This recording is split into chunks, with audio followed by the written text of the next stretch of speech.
Morning has broken, my windows are open.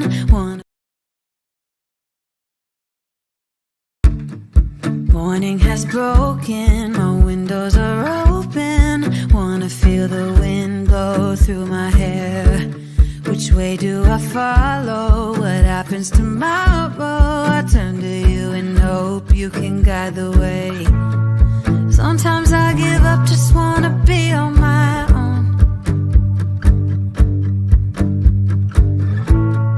Even in the darkest times, you give me hope. So I lean on you when I've lost my way. I keep holding on for a better day. I lean on you when the world's astray. I left my heart open so you hear my prayer.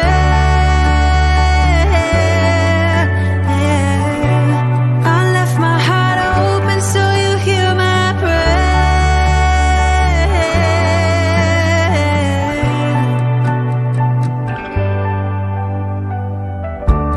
In times that are changing and when hope is fading, I know I can turn to your embrace.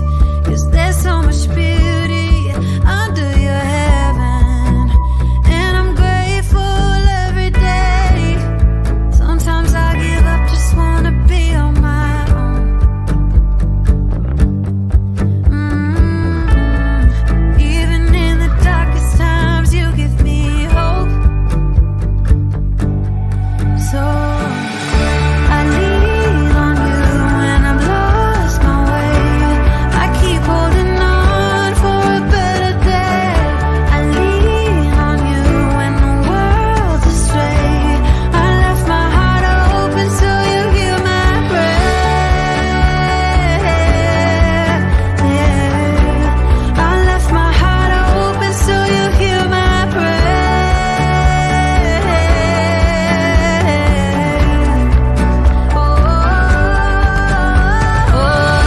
I lean on you and I lost my way. I keep holding on for a better day. I lean on you when the world's astray. I left my heart open so you hear my prayer. I left my heart open so you hear my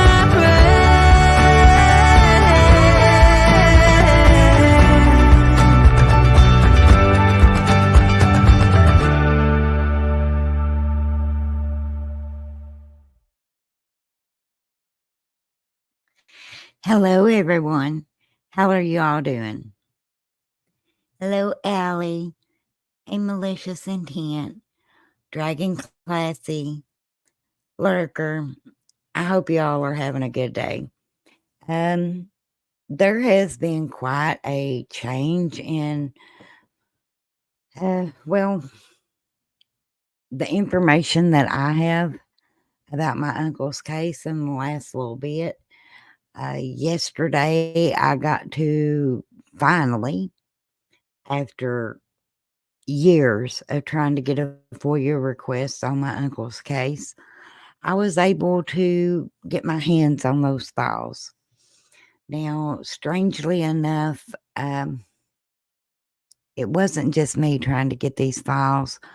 My mod, Michelle, also had tried to get them. Both of us was getting runarounds. It just seemed like every time that we would see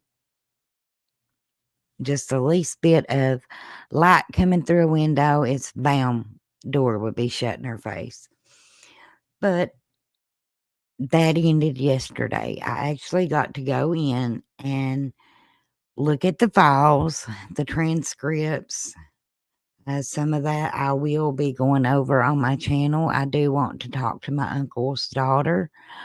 We have made plans to sit down and go over these files between me and her, because even though he is my uncle, in no way will I ever do anything to disrespect my uncle's family. Things that she may not want out there, I probably will not put out there. I will say this, there was some very, very interesting things that me and Michelle, we were going over it last night. And when I say that I sat down and I've been looking at these files, a flood of emotion has came at me that I was not expecting.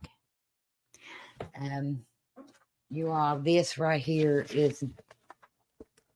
this is just one folder that it has not completely been printed off. Just one. I'm going to turn my camera on. Please overlook me. I look a whole mess, but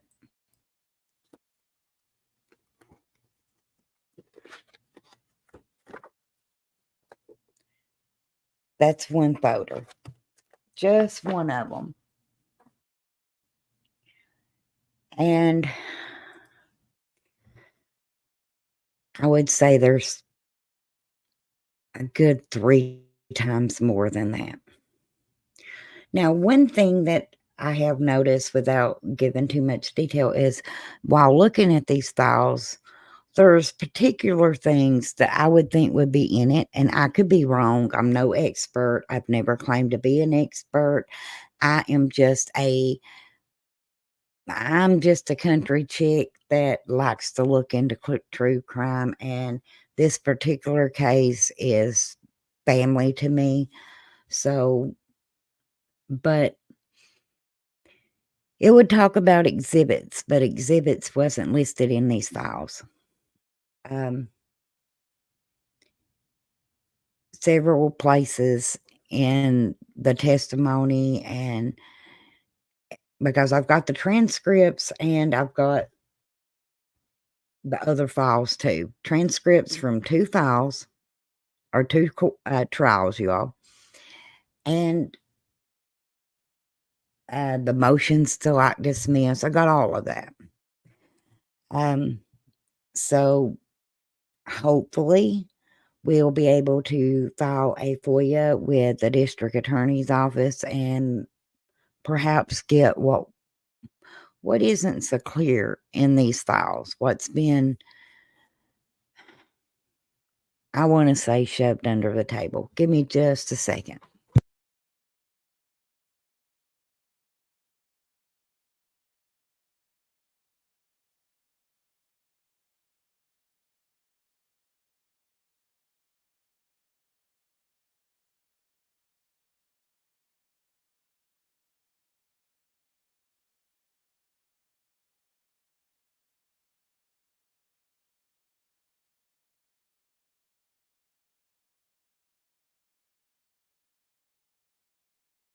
Okay, I do apologize about that. I thought I heard a baby. It turns out to be a cartoon. So we get it wrong every now and then. One thing that I wasn't expecting is these files to be so massive. So when I do cover this, it's going to have to be in episodes. For those of you that don't know, my uncle was murdered in 1987. Nobody has been convicted of that crime. When you call the state police post in Kentucky, they say because someone was prosecuted, even though that prosecution ended up getting a second trial and was found not guilty in the second trial, that makes it a coldcase. Please put in chat if you have ever heard of this before at all. Put a 1 in chat if you've ever heard where someone got a second trial for murder and they were found not guilty in the second trial, but it closed out the case completely. I would be curious to know, has anybody else ever heard anything like that?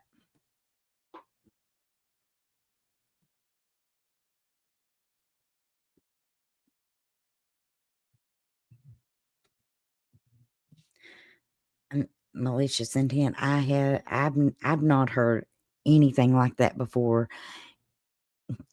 And like I said, I'm just a country girl that just happens to like looking into true crime.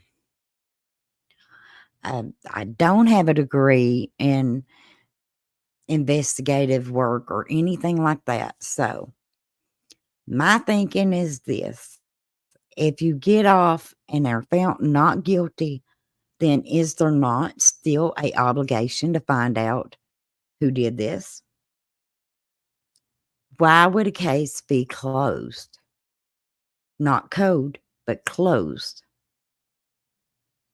I mean, these are all questions that I myself would love to have answers to. I've seen it happen. It's rare, but it does happen, especially when the prosecution or certain that they had the right guy. Well, I think they are certain in this case they think they had the right guy. But my thing is this: all my life, it has been ingrained in my head. This particular person did it. Hands down, this person was the trigger guy. But for hours last night, me and one of my mods, Michelle, went over these transcripts. And when I say I keep an open mind, I keep an open mind. And there was plenty there that says, hey, it could have been this other guy. And that other guy is a state's witness, key witness. Not just the state's witness, but a key witness. Now, I have not got to look through all 1,800 pages of this case that they gave to me. So I could run into something and be like, wow, okay, we were right all along. I don't know. But this has been,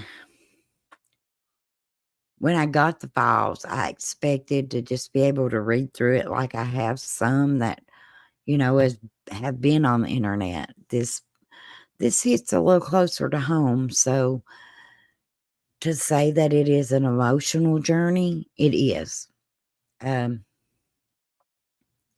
like I said, I'm going to talk to his kids because I never want to put anything out there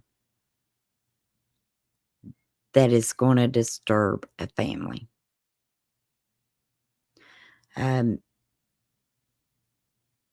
Back when this all happened, people in their narratives, they started, and this was back in 87. They dragged my uncle. One part in the trial that I saw was he had it coming. I want to be real clear. None of us should be judge and executioner. None of us. When we look at these cases, we often form ideals of what we may think happened, but that's just it. That's our own opinion. It does not make it fact. No matter how many times an opinion is stated, it does not mean that that opinion is fact. Just look at Casey Anthony. She was acquitted and it pretty much closed the case. Yeah. But in all honesty, I don't see how not getting justice and nobody serving time leads to a closed case. If somebody's walking the streets, I mean, is that not saying, well, the evidence didn't point to it. The jury found them innocent. But because that's who we think it isn't even worth looking into. Not even worth trying to figure out, could it have been somebody else? Is that not a world where everybody thinks that they know more than the next person? And I know cops do. They do have more information than us. But when we get into these episodes, you all will really see what I'm talking about. There is one instance when the person that was in the vehicle with my uncle changes her story twice.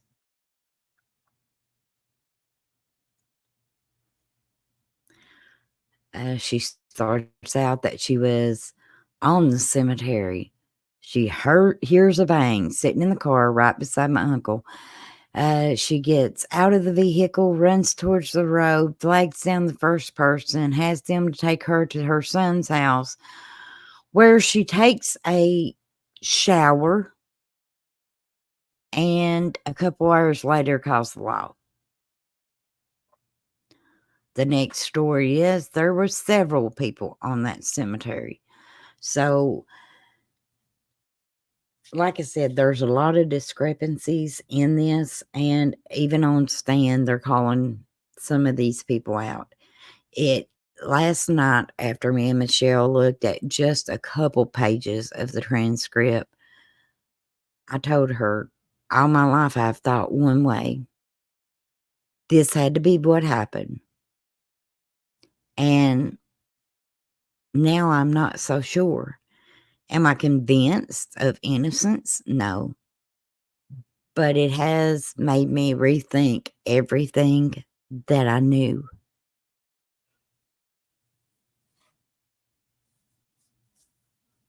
Let me see. Is it possible? Let me see. Is it possible the guy was offered immunity? Could you try again? Well, Siri, I wasn't talking to you, honey. You just stay in your corner right now. I don't need your assistance. Just sit right there and be a good little girl. Okay. It's possible the guy was offered immunity for his testimony. I do get the frustration for sure. Well, if he was offered immunity, I've never heard nothing about it. Now, one guy was a minor during this time. Oh, my question is this. Even reading through these questions, stuff that was asked, like the lady that was sitting beside my uncle, not one time did they say, either counsel say, how did you not see the shooter? Not one time is that question asked.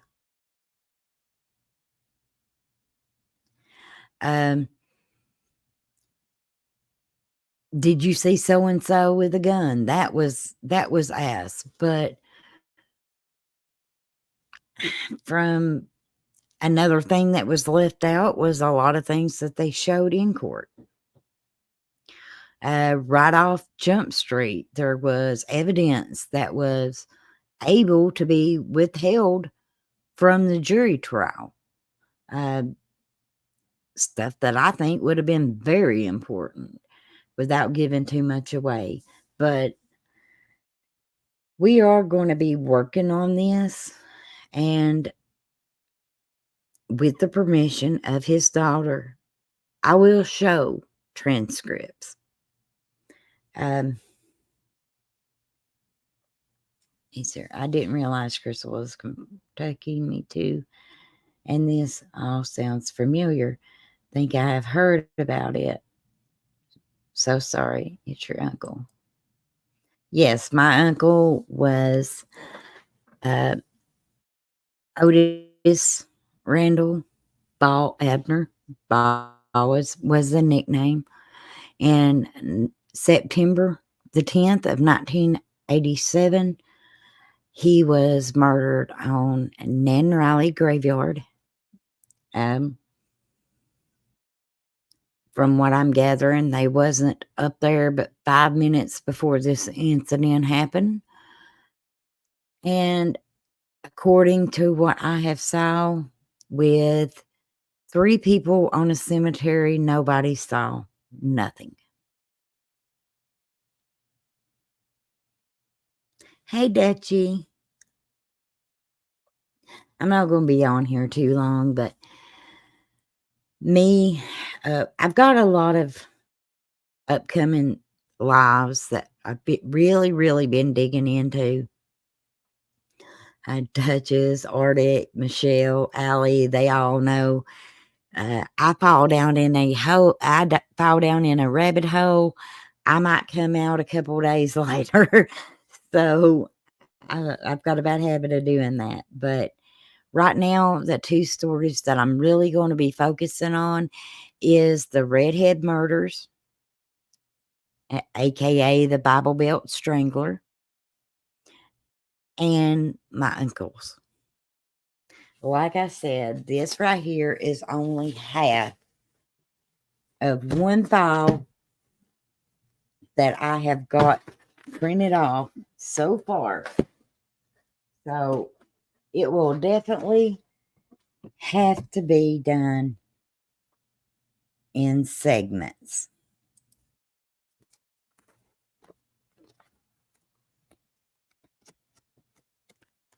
And that's not even transcripts. That's motion for extra protection.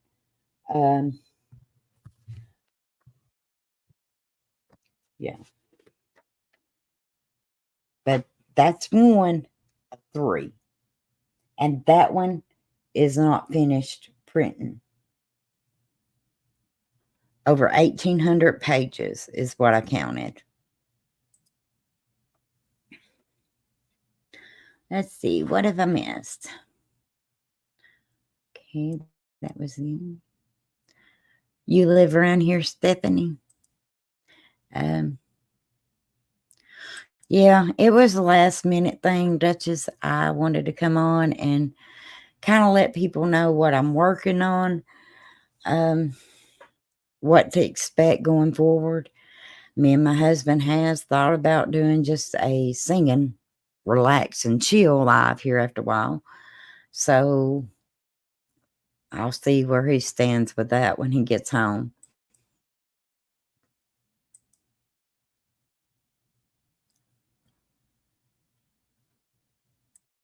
Yeah, that's a lot.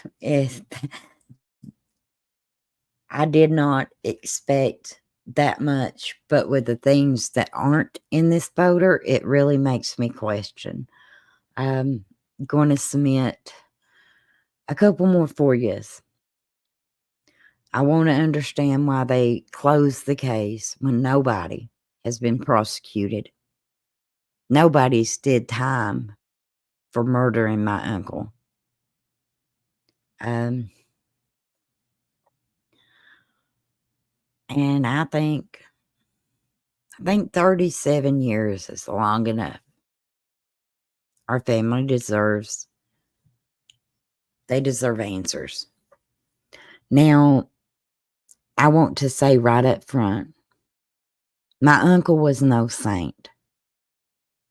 He wasn't, say, a deacon in a church. He wasn't this pastor that never done anything. He wasn't a saint, but he did not deserve to have his life taken in such a brutal way. He left behind kids that need answers. He always treated me with love and kindness. So when this is covered, I will say, if anything derogatory is said about my uncle, it will not be tolerated. I don't let people bash victims on my channel for anybody else. So I sure am not going to stand back and let it happen on my channel to my own family. I have been slow about even talking about this case, but I do want to do it justice. just like I would with anybody else. I am from Pittsburgh, in central Kentucky now because of work. Have you ever looked into the missing murder woman in Pittsburgh and Pikeville? No, no, I don't think I've heard about those. I've covered a few unsolved cases in Bell County and Pineville, Kentucky.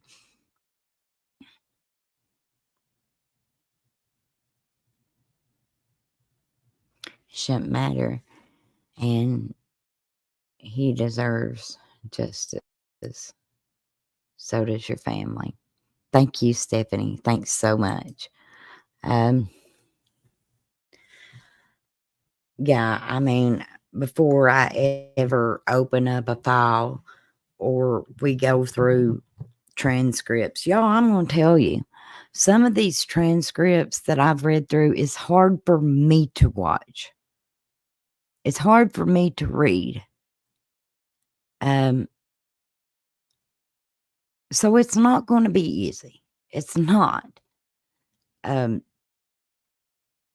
But I do believe he deserves justice. And I think it needs to be dignified. During his trial, one thing I picked up was the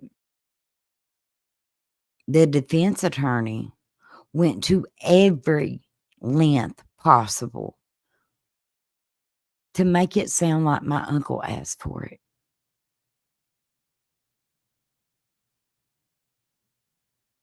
Asking what was his alcohol level. What does that got to do with the fact that he is murdered in his vehicle on a cemetery? Why was people not prosecuted for leaving the scene of the crime, going home, taking a shower, and then debating on calling the law and finally doing so?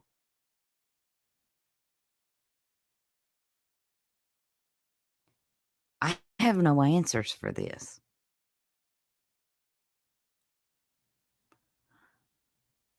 What I do know is my dad wanted answers.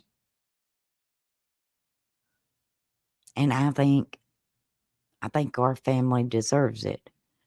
Am I saying that I'm going to be able to crack this case wide open? No, just like with any other case, it is not my place to. I am not law enforcement.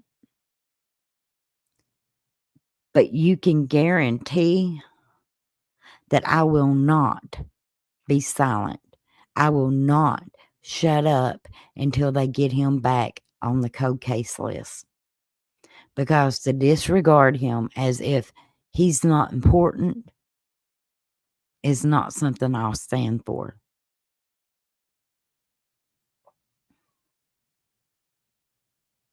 Oh, yes, Duchess, lots and lots of questions. I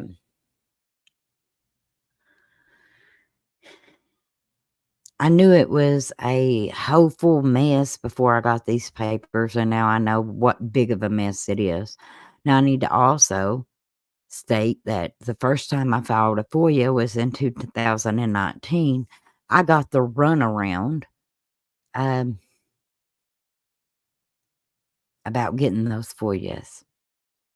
Michelle Macklin, you often see her modding in my chat. She's one of my good sisters. She's been on the phone nonstop with these people trying to get FOIAs. They said it's in Frankfurt. They said it was sent back to the clerk's office. No, and then here's the box number. It's in Frankfurt. Call Frankfurt. No, in 2011. Now, and think about that. My uncle was murdered on September the 10th, 1987. But yet, after these files have already been archived, in 2011, they request the files be sent back to this county.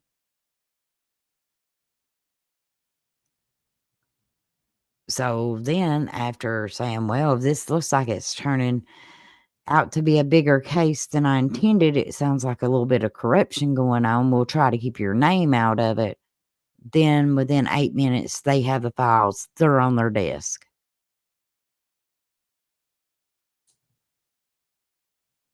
There was one lady by the name of Lily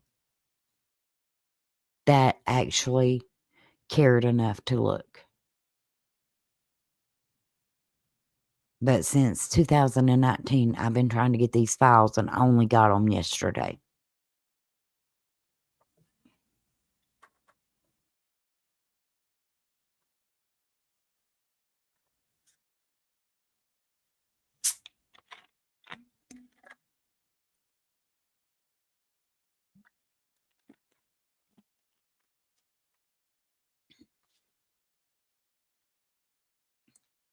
Hmm.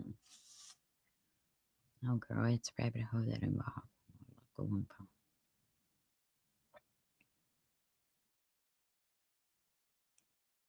Well, that sounds like kind of the case I'm looking at right now here. But I ain't even gonna lie, it's gonna take me a couple days just to get it all printed off.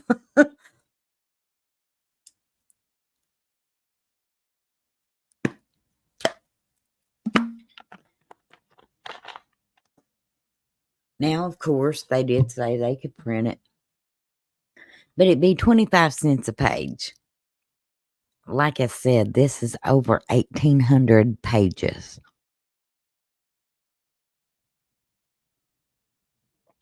So I went in, I took a picture of every single page, everything that there was, and I brought it home, and I've been printing it off on my own printer. I don't want to give them no more than I have to.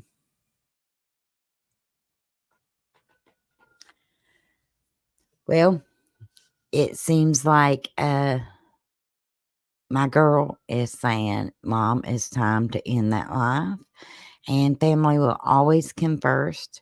Don't forget tonight, we will be on Dutch's channel doing part 4 of reviewing things up to this point on Sebastian Rogers. That is still for, what time is that for, Duchess? I'm thinking it was around 7. But she's got it on her channel. Just go over there and check it out. But remember, everybody, it takes 0 effort to be a good human being.